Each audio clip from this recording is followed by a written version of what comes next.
Hi, my name is Shannon and welcome to my digital professional portfolio, where you can find lots of information about myself as a pre-service teacher, my teaching and learning philosophies, my current clearances, and evidence against the graduate teacher standards. First, I would like to make an acknowledgement to country.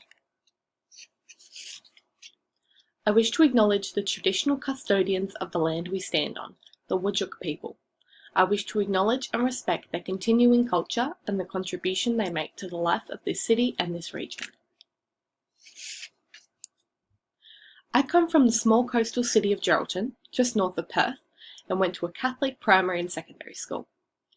I've always been exposed to education through actively participating in it and through close family members working in this career. After I graduated high school, I took 2 gap years.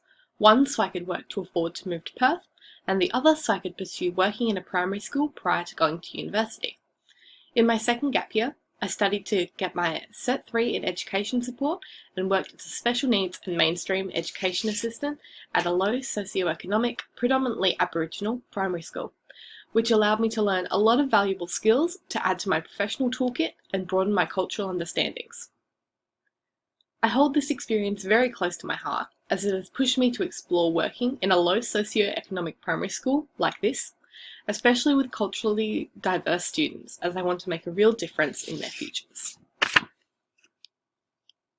In my spare time, I like to go to the beach with my dog, spend time with my friends and family, read dystopian-themed novels, spend time in nature and take photos, paint, and ride my bike.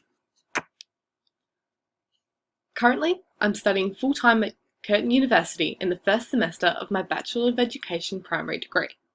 While doing this, I've been working casually at several primary schools to increase my practical classroom knowledge and skill set, so I'm more prepared when I step foot into the classroom in a teaching role.